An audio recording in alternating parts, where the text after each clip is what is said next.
Hey everybody, it's JJ Talks, and today it is Tuesday on the Breakfast Club. I feel like I shouldn't even apologize at this point. I feel like I'm a terrible human being. I know it was incredibly rude of me to not upload for the past 2 weeks without saying anything to you guys or to my fellow Breakfast Clubbers. I don't really have an excuse. I just forgot. I would look at my, I forget what day it is, and I would look at my calendar and I'd be like, fuck, it's Wednesday. And that happened for 2 weeks in a row. I'm on vacation right now. I've been on vacation for the past 2 or 3 weeks. I'm in California visiting my boyfriend, so I've just been kind of, not paying attention to the days of the week and just, yeah. So, I'm really sorry, but I did put an alarm on my phone now that every Tuesday at noon, it's going to beep me until I make a fucking video for you guys. So, here I am. Today I wanted to talk about the concept of selfishness versus selflessness and whether or not it's even possible to be selfless.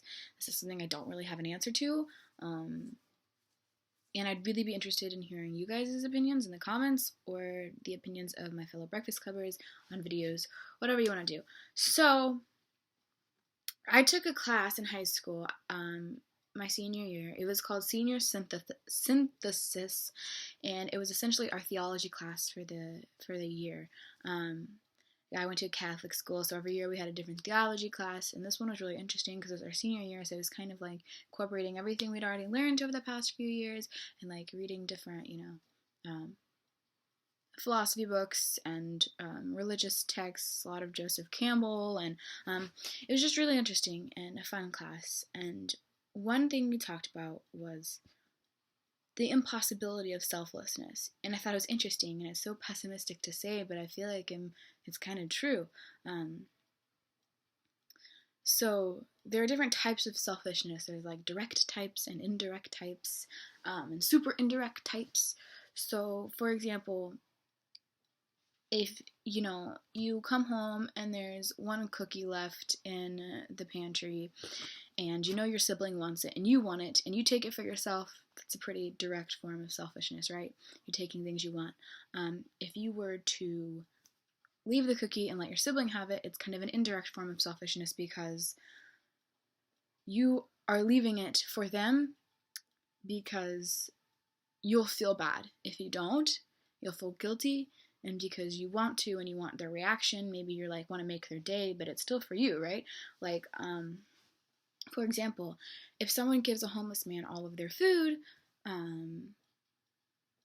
it's easy to say, oh, that person's so selfless, but in reality, usually people do it because they feel bad, and they don't want to feel guilty, and they want to alleviate some kind of guilt within themselves. I volunteer a lot. For example, I volunteered at an animal shelter for a very long time. And obviously I did it because I like the animals and because I feel bad for the animals and I want to take care of them. But it was all very resonating of feelings that I had, and to make myself feel better because I feel bad if I'm not volunteering. And so it's difficult for me to understand the concept of selflessness because I feel like no matter what you do, you can find some form of selfishness within it.